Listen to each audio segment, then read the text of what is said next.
И в завершение еще раз об уникальной находке в Сыктывкаре в старом учебном корпусе Коми-пединститута. Его сейчас ремонтируют. Так вот, рабочие случайно смыли слой побелки и обнаружили фрески из советского прошлого.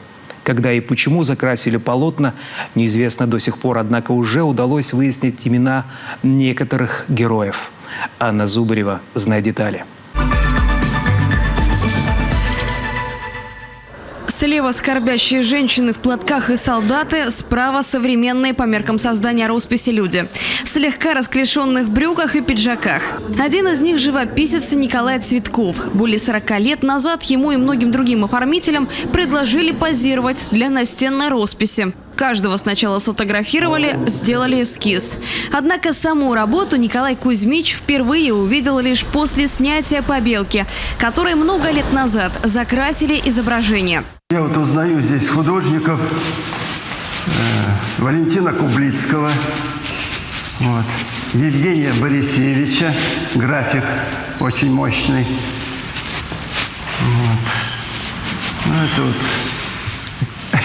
Цветков Николай, это я. Точная дата создания картины до сих пор остается неизвестной. Предположительно, появилась она возле актового зала КГПИ в конце 70-х годов. Автором работы стал Юрий Круднев, художник-оформитель, работавший в Сыктывкаре с 1974 по 90-е годы. Его жизнь оборвалась 5 лет назад. И, скорее всего, данная фреска – единственная сохранившаяся в городе настенная роспись, вышедшая из-под его кисти. Он приехал с Донецка в то время, работал в Доме художника, а в 90-х годах эмигрировал в Канаду. Там работал. Писал, покупали его работы, пейзажи, портреты, натюрморты.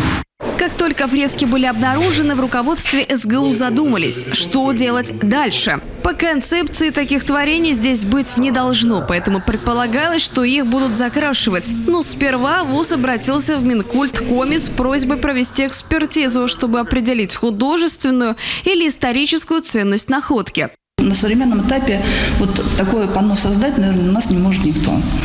С другой стороны, если говорить об этом панно, оно изначально задумывалось как такая двухчастная композиция, где с одной стороны стоят люди, которые прошли войну, а с другой стороны современники. И вот этот вот такой баланс, это как связь времен.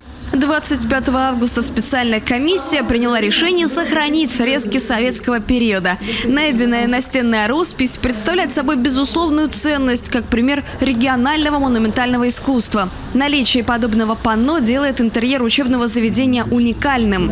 Значит, реставрации быть. Восстанавливать изображение планируют по частям. Благодаря тому, что роспись сделана не на стене, а на листах ДСП, это оказалось возможным. Снять блоки, перенести в мастерскую и работать с каждым фрагментом по отдельности. Аккуратно мы их демонтируем, обеспечиваем сохранность, реализацию проекта, который утвержден и который мы планировали открыть еще летом. Да, мы продолжим и, конечно же, откроем его в течение этого календарного года. К слову, работа выполнена маслом. Это должно упростить процесс, говорят эксперты. Проблема в другом. Реставраторов в Коми – единицы. Да и объем работ немалый. Но обещание от руководства вуза есть. К концу юбилейного победного года стену восстановят полностью.